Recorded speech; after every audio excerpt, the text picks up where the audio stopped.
அப்புறம் அந்த தேர்தல் பற்றியும் நான் சொல்லியிருந்தேன். தமிழ்நாடு வர்சஸ் ஸ்டாலின் சார், அதாவது விஜய் வர்சஸ் ஸ்டாலின் சார், அதையும் நான் சொல்லியிருந்தேன். அப்புறம் இன்னொரு கேள்வியும் கேட்டிருந்தேன். இது தமிழ்நாடு சட்டசபைக்கான ஒரு தேர்தல், இதை ஏன் தமிழ்நாட்டுக்கும் டெல்லிக்குமான ஒரு எலெக்ஷன்னு சொல்கிறீங்க அப்படின்னு நான் கேட்டிருந்தேன். உடனே விஜய் பாஜகவுக்காக பேசுகிறாரு அப்படின்லாம் திருச்சி பேச ஆரம்பிச்சிட்டாங்க. அப்புறம் ரெகுலராக ஒன்று பண்ணுவாங்கல்ல, நம்மளுடைய சிறுபான்மை சகோதரர்களை பயமுறுத்தி ஒரு ஏமாத்து வேலை ஒன்று செய்வாங்கல்ல, அது இனிமே அவங்களால தொடர்ந்து செய்ய முடியாதுன்னு அவங்களுக்கு தெரிஞ்சு போச்சு. அதனால தான் நான் என்ன பேசினாலும் அதை திருச்சி பேசுறது, அந்த தில்லு முள்ளு வேலைகள்லாம் அவங்க செய்ய ஆரம்பிச்சிட்டாங்க. சென்னையில் டெல்லின்னு கூவுறதும், அடிக்கிற கொள்ளைக்கு ரைடு வந்துட்டா டெல்லிக்கு வெள்ளை கொடை பிடிக்கிறதும்,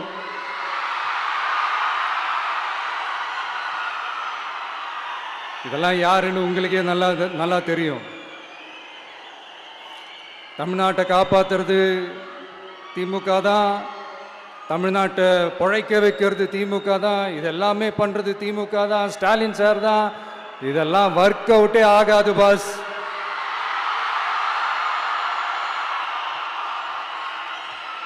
சின்ன பசங்களாம் சொல்ல ஆரம்பிச்சிட்டாங்க, ஓம் சக்தி பராசக்தி, திமுக ஒரு தீய சக்தி.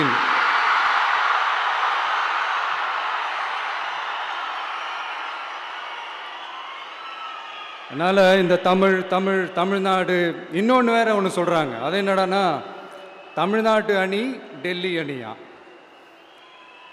கிரிக்கெட்டில் கூட தமிழ்நாட்டு அணியை டெல்லி அணியால் தொட்டு கூட பார்க்க முடியாது.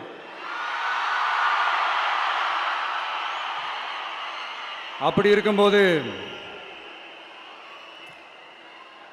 கிரிக்கெட்லையும் விசில போடுறது தமிழ்நாடு தான், சிஎஸ்கே.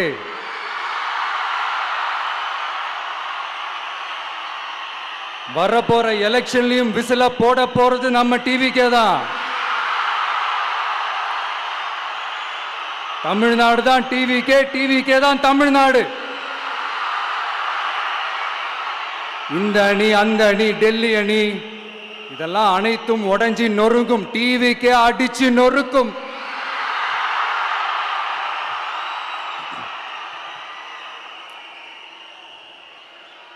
எனக்கும் என்னுடைய மக்களுக்கும் நடுவில் வேற யாராலையும் உள்ள நுழையவே முடியாது. இது ஒரு அம்மா பையன் உறவு, அப்பா புள்ள உறவு, அண்ணன் தங்கச்சி உறவு, அண்ணன் தம்பி உறவு, அக்கா தம்பி உறவு. இது சும்மா ஒரு எலெக்ஷனுக்கு வந்த உறவு அப்படின்னு நினைச்சிடாதீங்க. இது இயற்கையாகவே அமைஞ்ச உறவு. இது எவ்வளோ டீப்பான உறவுன்றது நான் உணர்ந்திருக்கிறேன். அதே மாதிரி நம்ம தமிழ்நாடு மக்களும் இதை உணர்ந்து இருக்கிறாங்க. இன்னும் சிம்பிளா சொல்லணும்னா, மற்றவங்களுக்கு வேணா இது எலெக்ஷன், ஆனா எனக்கும் என்ன நேசிக்கிற மக்களுக்கும் இட் இஸ் an emotion.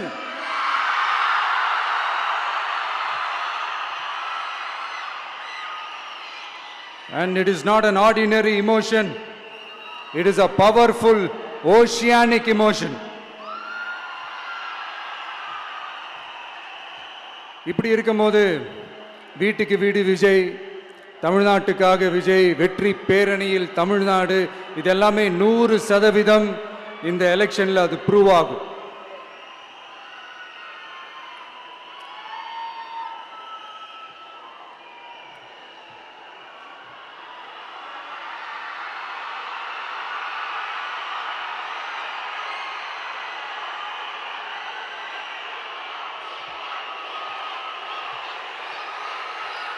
நீங்க எல்லாரும் எனக்கு இன்னொரு உறுதிமொழியை ஒன்று கொடுக்கணும்.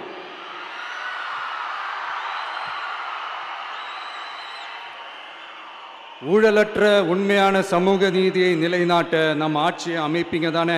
உங்களை தான் கேட்கிறேன், நம்ம ஆட்சியை அமைப்பீங்க தானே? இந்த விஜய்க்கு ஒரு வாய்ப்பு கொடுப்பீங்க தானே? உண்மையிலேயே கொடுப்பீங்க தானே? இந்த விஜய நம்புறீங்க தானே? ஒவ்வொரு வீட்லயும் விசில் சத்தம் கேட்கும் தானே? அந்த விசில் சத்தம் ஒவ்வொரு பூத்திலையும் புயலா ஒலிக்கும் தானே? Thank you thank you thank you.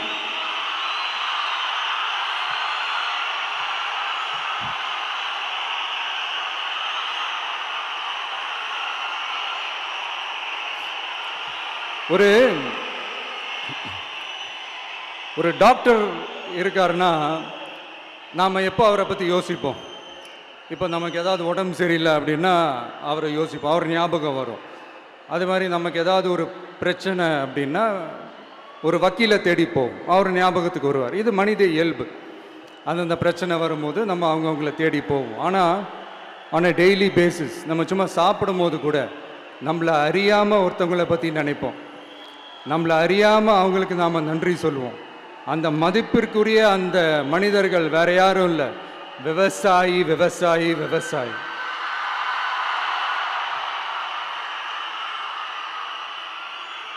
அவங்க பார்க்கறதுக்கு வேணா சாதாரணமாக இருப்பாங்க, ஆனால் அவங்க சாதாரணமான மனிதர்கள்லாம் கிடையாது. இந்த உலகத்தையும் மனிதர்களையும் படைச்சது கடவுள்னு சொல்லுவாங்க, ஆனால் அந்த கடவுளுக்கே படையல் போடுற உயர்ந்த மனிதர்கள் தான் நம்ம விவசாயிகள். இந்த பூமியில உயிர் இருக்குது, இந்த பூமியில பூ பூக்கும், காய் காய்க்கும், பூத்து குலுங்கும்னு இந்த பூமியை அழகா காட்டி இந்த பூமியை சாமி ஆக்கிறதுல இயற்கையோட சேர்ந்து நம்ம விவசாயிகளுக்கும் ஒரு முக்கிய பங்கு ஒன்று இருக்குது. அதனால நான் ஏதோ ஓவரா ஏதோ சொல்றேன்னு நினைக்காதீங்க. எனக்கு இந்த அடுத்த ஜென்மம் மறுபிறவியை பற்றியெல்லாம் எனக்கு தெரியாது. அது உண்மை அப்படின்னா அடுத்த ஜென்மத்தில் நான் ஒரு விவசாயி குடும்பத்தில் பிறக்கணும்னு ஆசைப்படுறேன்.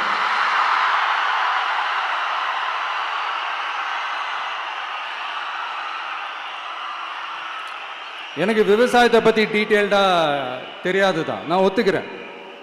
அதனால் மற்றவங்க மாதிரி நானும் டெல்டாக்காரன் தான் அப்படின்னு உங்கள் காதில் டால்டா ஊத்தலாம் நான் வரல. எனக்கு விவசாயத்தை பற்றி டீட்டெயில்டாக தெரியலனா கூட அவங்க படுற கஷ்டங்களை பற்றி எனக்கு நல்லாவே தெரியும். நம்மளுடைய முதல் அரசியல் பயணம் தொடங்கினதே அந்த பரந்தூர் விஷயத்தை கையில் எடுத்து தான். அதனால் நம்மளுடைய இந்த ஆட்சி அமைஞ்சதும் தீர்க்க வேண்டிய முக்கியமான பிரச்சனைகளில் நம்மளுடைய விவசாய பிரச்சனைகளும் ஒன்று. முதல்வர் அவர்களுக்கு இந்த மாதிரி நீங்கள் அது செஞ்சிட்டேன் இது செஞ்சிட்டேன் அப்படின்னு நிறையா பெருமையாக சொல்லிக்கிறீங்களே, ஒரு அடிப்படை ஒரு பிரச்சனையை பற்றி ஒன்று பேசுவோமா? கொஞ்ச நாளைக்கு முன்னாடி ஐநா சபை ஒரு ரிப்போர்ட் ஒன்று வெளியிட்டிருந்தாங்க. அது கூட தினத்தந்தி நியூஸில் கூட வந்துச்சு. உடனே கூகுள் பண்ணி எதுவும் தேடாதீங்க, உங்கள் ஏஜென்சி வச்சு எதுவும் சர்வே கிர்வே எடுக்காதீங்க. எதுக்கு உங்களுக்கு சிரமம்? நானே என்னன்னு சொல்கிறேன். தண்ணீர் திவால் அப்படின்ற அந்த தலைப்பில் தண்ணியே இல்லாமல் திவால் ஆக போகுது அப்படின்ற அந்த கட்டுரை படிக்கும்போது உண்மையிலேயே மனசுக்கு ரொம்ப பகீர்னு இருந்தது. இந்தியாவிலேயே அது முக்கியமாக நம்ம தமிழ்நாட்டில் இன்னும் கொஞ்ச காலத்திலேயே தண்ணியே இல்லாமல் திவாலாக போகுதான். அதுக்கு காரணம் நிலத்தடி நீரை பாதுகாக்காமல் விட்டது தான் காரணமாக. மண்ணையும் மணலையும் கொள்ளையடிச்சா பின்ன வேற என்ன நடக்கும்?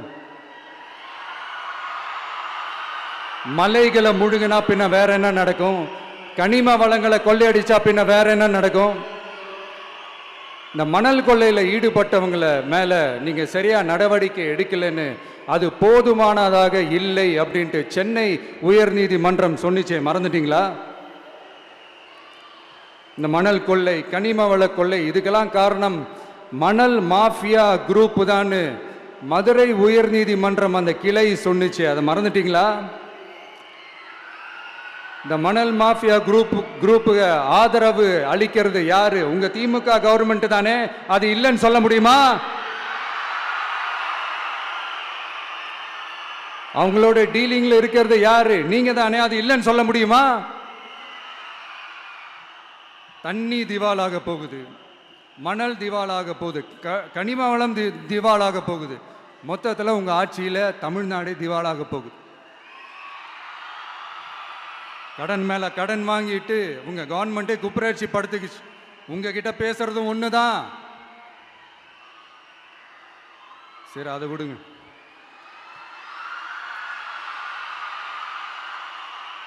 நம்ம விவசாயிகள் கஷ்டப்பட்டு விளைய வச்ச அந்த நெல்லெல்லாம் மழையில் நனைஞ்சி வீணா போச்சே. டெல்டாக்காரன்னு சொல்லிக்கிற நீங்க அதை எதாவது கவனிச்சிங்களா? அவங்களுடைய போராட்டம் எதுக்காவது கூட போய் நின்றுக்கிறீங்களா? கூண்டாஸில் மட்டும் போடுவீங்க. இதானே உங்களுடைய அந்த சாதனை. பரந்தூர் பிரச்சனை, உங்களுடைய உண்மையான நிலைப்பாடு என்ன? மேல்மா விஷயத்தில் உங்களோட உண்மையான நிலைப்பாடு என்ன? தமிழகத்தில் இருக்கிற எல்லா ஆறுகளையும் இணைப்போம், இந்தியாவிலேயே நாங்கள் தான் அதை பற்றி ஃபஸ்ட்டு யோசித்தோம் அப்படின்னு பெருமையாக சொல்லிக்கிற இந்த திமுக கவர்மெண்ட் அவங்களுடைய நாக் என்னன்னு சொல்லவா? இந்த மாதிரி பெரிய பெரிய திட்டங்கள்லாம் ஆட்சிக்கு வந்த உடனே செய்ய மாட்டாங்க. அந்த ஆட்சி முடிகிற டைமில், அந்த கடைசி 6 மாதம், அந்த 1 வருஷம், அந்த 1.5 வருஷத்தில் அதுக்கான திட்டத்தை கொண்டு வருவாங்க, அதுக்கான அடிக்கலை நாட்டுவாங்க. அதுக்கப்புறம் எலெக்ஷன் வரும், தோத்துருவாங்க. கேட்டால் எங்கள் ஆட்சி தான் முடிஞ்சிருச்சே அப்படின்னு நாடகம் ஆடுவாங்க. இல்லை, நான் தெரியாமல் தான் கேட்குறேன். மக்கள் மேலே உங்களுக்கு உண்மையிலே அந்த அக்கறை இருந்துச்சுன்னா ஆட்சிக்கு வந்த உடனே இந்த மாதிரி பெரிய பெரிய திட்டங்கள்லாம் ஸ்டார்ட் பண்ண வேண்டியது தானே. அதனால் ஆட்சி முடியும் போது அடிக்கல் நாட்டுறது. ஓட்டுக்காக என்னென்னலாம் பேசுவீங்க, ஆனால் மக்கள் இதெல்லாம் நம்புறதுக்கு அவங்க ஏமாளிங்க நினச்சிங்களா? மக்களே, நம்மளுடைய ஆட்சி அமைஞ்சதும் இந்த மாதிரி பெரிய பெரிய திட்டங்கள்லாம் உடனே ஸ்டார்ட் பண்ணுவோம். அதை அந்த 5 வருஷத்துக்குள்ள அதை முடிக்கவும் ட்ரை பண்ணுவோம். ஸோ இப்படிலாம் நம்ம பேசினா, காவிரி பிரச்சனையில் உன் கருத்து என்ன, முல்லை பெரியார் பிரச்சனையில் உன் கருத்து என்ன, இப்படிலாம் அதெல்லாம் பற்றி உனக்கு என்ன தெரியுமா அப்படின்னு கேட்க ஆரம்பிச்சிருவாங்க. ஐயா, உலக மகா மேதைகளே, ROV, ரிமோட்லி ஆப்ரேட்டட் வெஹிக்கிள், அதை வச்சு தண்ணிக்குள்ளேயே போய் அணைகளோட உறுதித்தன்மையை ஆராய்ச்சி பார்க்குற வரைக்கும் நான் எல்லாம் தெரிஞ்சு தான் வச்சிருக்கிறேன். ஒருத்தன் சைலண்டாக இருக்கான், அமைதியாக இருக்கான்னா உடனே அவனுக்கு எதுவுமே தெரியாதுன்னு நினச்சிடாதீங்க. சும்மா கருத்து சொல்லிக்கிட்டு கம்பு சுற்றிக்கிட்டு இருந்தால் எல்லாமே நடந்துருமா? நசன் பேசி அதை கேட்டு மக்கள் வெறுத்து போயிட்டாங்க.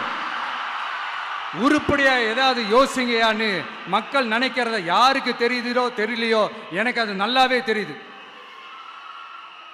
உரிய இடத்துக்கு போய் சம்பந்தப்பட்டவங்களோட பேசி அதுக்கான சொல்யூஷன் என்னன்னு தெரிஞ்சுக்கிட்டு அதை ப்ராப்பராக எக்ஸிக்யூட் பண்ணணும். அடுத்து, நம்மளுடைய கடல் விவசாயிகளான நம்மளுடைய மீனவர்களுடைய பிரச்சனைக்கு அப்பப்போ எந்திரிச்சு கடிதம் எழுதிட்டு திரும்ப தூங்க போயிடுவார். அவ்வளோதான், அதோட அது அப்படியே கிடக்கும். மானே, தேனே, பொன்மானே,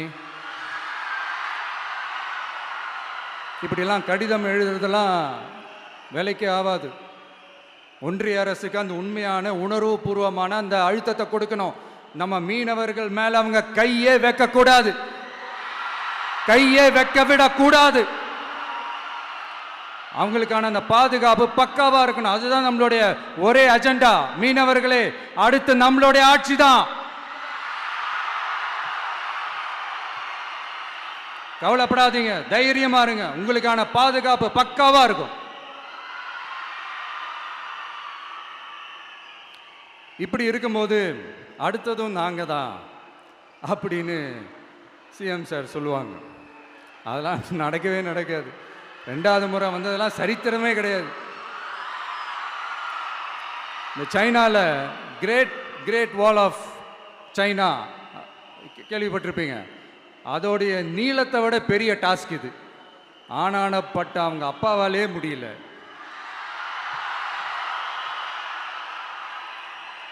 2 நான் முன்னாடியே சொன்ன மாதிரி உரிய இடத்துக்கு போய் சம்மந்தப்பட்டவங்களோட பேசி அதுக்கான சொல்யூஷன் என்னன்னு தெரிஞ்சுக்கிட்டா அதை எக்ஸிக்யூட் பண்ணுறது தான் ஒரு தெளிவான அரசியல். சும்மா ஆறுதல் சொல்கிறதெல்லாம் தெளிவான அரசியல்லாம் கிடையாது. அதெல்லாம் ஒரு ஹம்பக் அரசியல். அரசியலுக்கு வந்துட்டா கலெக்ஷன் பார்க்கலாம் அப்படின்றதெல்லாம் அரசியல் கிடையாது. உண்மையிலே மக்களுக்கான அந்த உழைப்பு இருக்கணும். அதனால தான் நாம் அரசியலுக்கு வந்திருக்கிறோம். இது எதிரிங்களுக்கு நல்லாவே தெரியும். அதனால தான் நம்மளை சுற்றி அத்தனை சதிகள். அதில் முக்கியமான சதி என்ன தெரியுமா? இதை பாரு, ஒன்று நீ இல்லைனா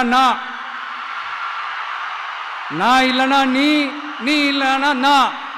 நமக்குள்ள வேற எவனும் நடுவில் வந்துடக்கூடாது. நாம 2 பேரால மட்டும்தான் மக்களை ஈஸியா ஏமாத்த முடியும். இந்த விஜய் வந்ததுனால நமக்கு பொழப்பே போச்சு. மக்கள் வேற அவனை தான் நம்புறாங்க. நாம வெளியே அடிச்சுக்கிற மாதிரி அடிச்சுக்கிட்டாலும் உள்ள நம்மளுடைய டீலிங் பக்காவா இருக்கணும். மக்களோட ஃபீலிங்ஸை பற்றிலாம் நமக்கு கவலை இல்லை. நமக்கு டீலிங் தான் முக்கியம். மாற்றி மாற்றி ஆட்சிக்கு வந்துடலாம்னு நினைச்சோம். ஆனால் அது நடக்காது போல் இருக்கு. அதனால நீ என்ன பண்ற? எஸ்ஓபின்னு போட்டு ஒரு பக்கம் அவனை தடுத்துரு, இன்னொரு பக்கம் அவன் மேல பழி போட்டு நானும் தடுத்துடுறேன். என்ன ஓகேவா? டீலிங் ஓகேவா? ஓவர்.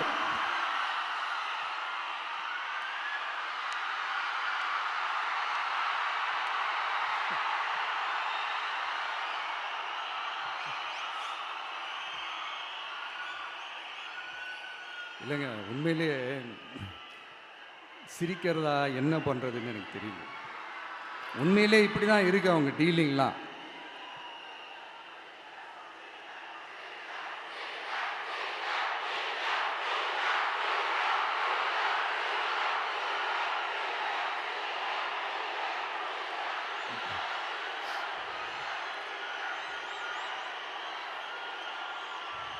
இப்படி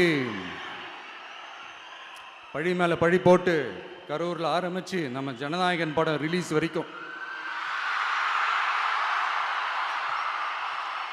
ஆனால் அந்த ரிலீஸ் பிரச்சனையில் நிறைய பேர் குரல் கொடுத்தாங்க. முக்கியமாக நம்மளுடைய முதல்வர் அவர்கள் கூட பூசி மொழிகி பட்டும் படாமல் குரல் கொடுத்தாங்க. But what ever it is, குரல் கொடுத்த அவங்களுக்கும் மற்றவங்க எல்லாருக்கும் இந்த நேரத்தில் என்னுடைய நன்றியை தெரிவிச்சுக்கிறேன். இப்படி நாம் வெளிப்படையாக பேசுறதுனால சிஎம் சாரோட மனநிலை இப்போ எப்படி இருக்கும் தெரியுமா? ஏற்கனவே கட்சிக்காரங்க தொல்லை தாங்க முடியல, தூங்க விட மாட்டேறாங்க. இந்த விஜயம் வந்து தூங்க விட மாட்டான். நம்ம பாட்டுக்கு ஹைவேல சைக்கிளில் சோலாவா போலான்னு நினைச்சோம். இவன் நாடானா மக்கள் சக்தியோட வந்துட்டு இருக்கான். இவன் தான் கேள்வி கேட்கறான்னு பார்த்தா மக்களையும் கேள்வி கேட்க வைக்கிறான். 1000 ரூபாய் கொடுத்துட்டு இருந்தோம், 5000 ரூபாய் கொடுத்து ஏமாத்தலான்னு பார்த்தா அதையும் கேள்வி கேட்க வைக்கிறான். விசில் சத்தம் வேற விண்ண முட்டுது. கூட்டணி கட்சிகள் தொல்லை வேற தாங்க முடியல. இவன் பண்ற பிரச்சாரத்தையாத்த முடக்கலான்னு பார்த்தா அப்பவும் மக்கள் அவன் பின்னாடி தான் நிக்கிறாங்க. என்ன பண்றது ஏது பண்றதுன்னு தெரியாத ஒரு மனநிலையில இருப்பாரு. ஆனா சார், நீங்க இந்த விஜயம் முடக்கலாம். ஆனா ஒவ்வொரு வீட்டில் இருக்கிற ஒவ்வொரு விஜயையும் உங்களால முடக்கவே முடியாது.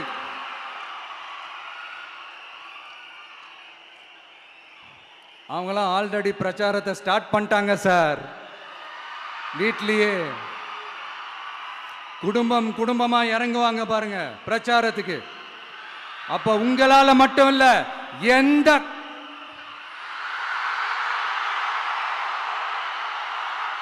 யாராலையும் தடுக்க முடியாது.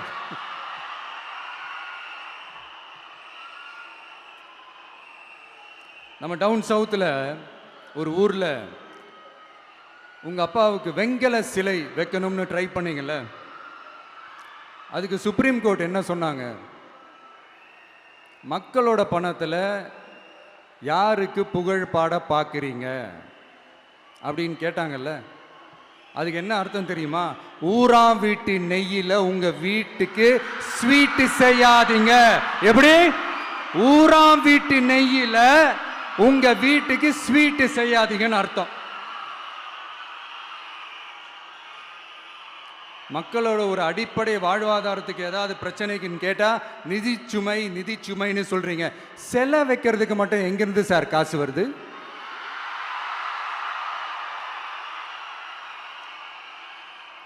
முதல்ல மக்களுக்கு அந்த சோறுக்கு வழி பாருங்க சார். சிலை வைக்கிறத பற்றிலாம் அப்புறமா யோசிக்கலாம். கேஸ் சிலிண்டருக்கு மானியமா 100 ரூபா தரேன்னு சொன்னீங்களே, என்னாச்சு? கரும்புக்கு ஆதார விலையா 4000 ரூபா தரேன்னு சொன்னீங்களே, என்னாச்சு? ரொம்ப நாள் கல்யாணமே ஆகாம இருக்கிற பெண்களுக்கு அவங்களுடைய கல்வி தகுதிக்கு ஏற்ப அரசு வேலை கொடுப்போம்னு சொன்னீங்களே, என்னாச்சு? இதெல்லாம் வெறும் சாம்பிள் தான். இதோட ஹைலைட் ஒன்று இருக்கு. மாநில அரசால முடியவே முடியாதுன்னு தெரிஞ்சுக்கிட்டோம், நாங்க வந்தா நீட்டை ஒழிப்போம். ஆகா ஆகா ஆகா ஆகா, எவ்வளவு பெரிய ஒரு மோசடி இது! கேட்டா நாங்க தான் முன்மாதிரி ஆட்சின்னு சொல்லுவாங்க. மோசடி ஆட்சி. மோசமானவங்களே முக்கியமானவங்க கேள்விப்பட்டிருக்கிறீங்களா? அந்த மாதிரி மோசடி ஆட்சியிலே முக்கியமான ஆட்சி இந்த திமுக ஆட்சி. மக்களே, மக்களை நேசிக்கிற விஜய் வேணுமா? மக்கள் விரோத ஆட்சி நடத்துற ஸ்டாலின் சார் வேணுமா?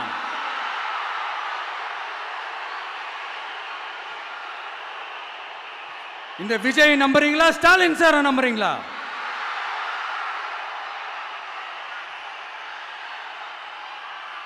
இந்த சத்தத்துக்கு அர்த்தம் தெரியுமா சார்? ஸ்டாலின் தொடரட்டும் அப்படின்னு அர்த்தம் கிடையாது. தீய சக்தி திமுக ஆட்சி மறையட்டும், தூய சக்தி டிவிகே ஆட்சி வரட்டும். நானும் உதிக்கட்டும்னு சொல்லாம்னு நினைச்சேன், பார்த்தா அதை வேற திருச்சி பேச ஆரம்பிச்சிருவாங்க. திருநெல்வேலியில், நாங்குநேரியில் இப்போ ரீசெண்டாக ஒரே லைனில் சொல்லணும்னா, நம்ம நண்பர் ஒருத்தர் ட்வீட் போட்டிருந்தாரு, அதையே சொல்கிறேன். ஸ்டாலின் தொடரட்டும், சட்டம் ஒழுங்கு சந்தி சிரிக்கட்டும். இதுதான் அந்த பிரச்சனைக்கு ஒரே லைன்.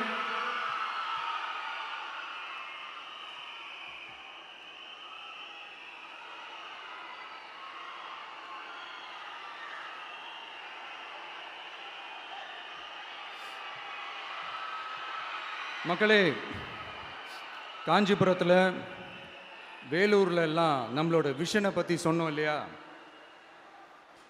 அதே மாதிரி இங்கேயும் சில விஷன்ஸை சொல்லணும். இது மற்றவங்க மாதிரி தேர்தல் வாக்குறுதின்னு சொல்லி ஏமாத்துறது கிடையாது. நம்மளை நம்புகிற மக்களுக்கு நம்பிக்கை தர்றது. நம்ம ஆட்சிக்கு வந்ததும் இதெல்லாம் செய்ய நடவடிக்கை எடுப்போம்னு சொல்கிறது. டெல்டா விவசாயிகள் சமீபத்தில் கூட உரத்தட்டுப்பாட்டை சந்திச்சிங்கல்ல. சில பேர் உரத்தை பதுக்கி வச்சு அதிக விலைக்கு விற்றதா நியூஸ்லாம் கூட வந்துச்சு. நம்ம டிவிக்கு ஆட்சி வந்ததும் உரத்தட்டுப்பாடு இல்லாமல் பார்த்துக்குவோம். 5 ஏக்கர் வரை நிலமுள்ள விவசாயிகள் வேளாண் கூட்டுறவு வங்கிகளில் வாங்கிய பயிர் கடன் முழுமையாக ரத்து செய்வதற்கும், 5 ஏக்கருக்கு மேல் உள்ள விவசாயிகள் வேளாண் கூட்டுறவு வங்கிகளில் வாங்கிய பயிர்க்கடன் 50% வரை ரத்து செய்வதற்கான சாத்திய கூறுகளை ஆராய்ந்து உறுதியாக நடவடிக்கை எடுப்போம். திமுக மாதிரி எல்லாருக்கும்னு சொல்லிட்டு அதுல தகுதி ஃபிக்ஸ் பண்ணி பாகுபாடு காட்டி ஏமாற்ற மாட்டோம். எல்லாத்தையும் வெளிப்படையாக சொல்லுவோம். 2 ஏக்கர் வரை நிலமுள்ள விவசாயிகள் மற்றும் நிலமற்றவர்கள் குடும்பத்தில் யாரும் மாநில மற்றும் ஒன்றிய அரசு ஊழியராக இல்லாமல் இருக்கும் பட்சத்தில் அவர்களின் குழந்தைகளின் பொறியியல் மற்றும் மருத்துவம் உள்ளிட்ட தொழிற்கல்வி முதல் அனைத்து வகை படிப்புகளுக்குமான முழு செலவையும் அரசே ஏற்கும்.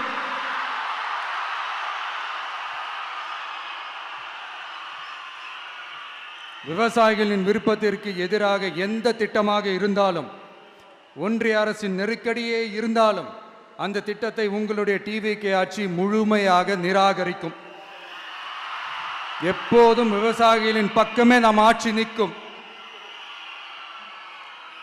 கொள்முதல் நிலையங்களில் முறையாக நெல் மூட்டைகள் பாதுகாக்கப்படும். நெல் முளைத்து வீணாவதை பார்த்து கொண்டு நமது அரசு சும்மா இருக்காது. போதுமான கொள்முதல் நிலைய வசதிகள் ஏற்படுத்தப்படும்.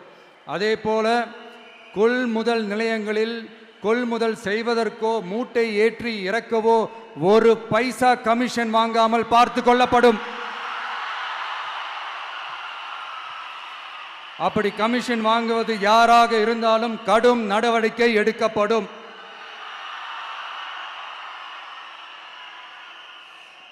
ஐநூறு ரேஷன் கார்டுகளுக்கு ஒரு ரேஷன் கடை என்ற வரையறை நிர்ணயிக்கப்படும். கிராமங்களிலும் எடையாளர் நியமிக்கப்படுவார். பெண் விற்பனையாளருக்கு பெண் எடையாளர், ஆண் விற்பனையாளருக்கு ஆண் எடையாளர் என்பது பின்பற்றப்படும்.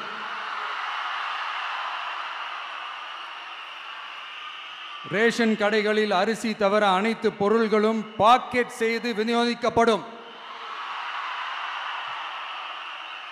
மீனவர்களுக்கு ஒன்றிய அரசு சட்டப்படியான பாதுகாப்பை உறுதி செய்ய வேண்டும்.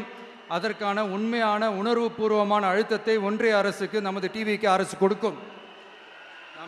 நான் மீண்டும் சொல்றேன், கல்வி, மருத்துவம், ரேஷன், குடிநீர், சாலை வசதி, பஸ் வசதி, இது மாதிரி அடிப்படை விஷயங்களுக்காகத்தான் நம் அரசு முதல்ல முக்கியத்துவம் கொடுக்கும். எனக்கு நம்மளோட குழந்தைகள், நம்ம பெண்கள், நம்ம இளைஞர்கள் லைஃபுக்கு முன்னுரிமை கொடுக்கணும். அரசு வேலை வாய்ப்புகள் மட்டும் இல்லாம தனியார் வேலை வாய்ப்புகளுக்கான வழியையும் உத்தரவாதத்தையும் உருவாக்கணும். அப்படி நாம் உருவாக்கிட்டாலே அவங்களுக்கான ரூட்டை நம்ம இளைஞர்கள் அவங்களே தேர்ந்தெடுத்துப்பாங்க. இத்தனை கோடி அத்தனை கோடி ஒப்பந்தம்னு சொல்லி விளம்பரம் மட்டும் செய்யாம உண்மையான ஒப்பந்தம் போட்டு வெள்ளை அறிக்கை வெளியிட்டு அதை செயல்படுத்தினாலே போதும், எல்லாம் தன்னாலே நடக்கும். இங்க என்னனையும் சொல்ல நினைக்கிறேன், இங்க அடுத்து நாங்க தான் நெஞ்ச நிமித்திரி கூவுற யாராச்சும் நாங்க ஊழலே செய்யாதவங்கன்னோ ஊழல் செய்யவே மாட்டோம்னோ நெஞ்ச தொட்டு மனசாட்சியோட சொல்ல முடியுமா? ஆனா நாம இன்னைக்கு இல்ல, ஆட்சிக்கு வந்ததுக்கு அப்புறமும் ஓப்பனா தில்லா கட்ஸா சொல்லுவோம், ஊழல் லஞ்சம் இல்லாத ஒரு ஆட்சியை கொடுக்க உண்மையா ட்ரை பண்ணாலே போதும், எல்லாம் தன்னாலே நல்லா நடக்கும். எல்லாரும் கொஞ்சம் கை இப்படி வைங்களேன். எங்க ஓட்டு எங்க உரிமை, எங்களை யாரும் விலைக்கு வாங்க முடியாது. எங்க ஓட்டு விசில் சின்னத்துக்கு தான். யாரையும் நம்பி ஏமாற மாட்டோம். எங்க வார்த்தையிலிருந்து மாற மாட்டோம். இது நிஜம். தேங்க்யூ.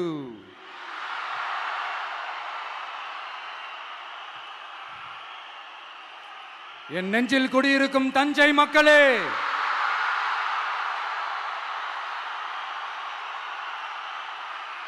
என் நெஞ்சில் குடியிருக்கும் வேலூர் மக்களே, வேலூர்ல இதை நான் சொல்ல மறந்துட்டேன், சாரி. உங்களுக்காக இங்க நான் சொல்றேன், உங்களோட நான் இருக்கேன், நம்மளோட நம்ம மக்கள் இருக்கிறாங்க. இதுக்கு மேல என்ன வேணும்? கான்பிடென்ட்டா இருங்க, நல்லதே நடக்கும், வெற்றி நிச்சயம். மீண்டும் சந்திக்கும் வரை நன்றி, வணக்கம்.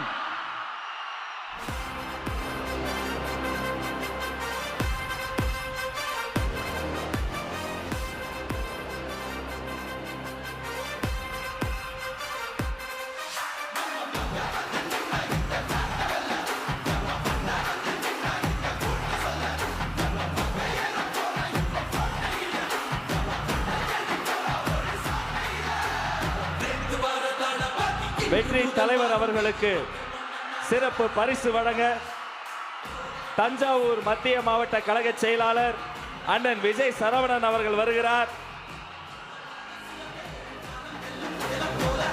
நெற்கதிரை வெற்றி கழக கொடி சுற்றிய நெற்கதிரை உயர்த்து பிடிக்கிறார்கள். அந்த கதிர் போல வளரட்டும் கழகம். சோளத்தில் செய்த வெற்றி மாலை விவசாய மண்ணை வணங்கி வெற்றி தலைவர் உங்கள் முன்னால் உயர்த்தி பிடிக்கிறார். அவரை தொடர்ந்து சர்வ மத அடையாளம் மும்மதங்களும் சேர்ந்த கோலை உயர்த்தி பிடிக்கிறார். நிசாம் அலி வழங்குகிறார்.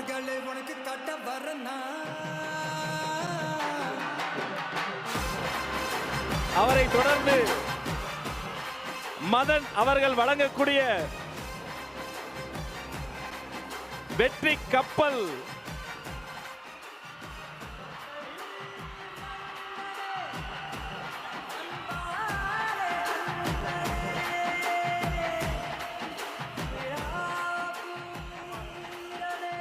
அவரை தொடர்ந்து ரமேஷ் அவர்கள் நெற்கதிரை பச்சை நெற்கதிரை பச்சை ஆடை சுற்றி இந்த பச்சை தமிழனுக்கு வழங்குகிறார்.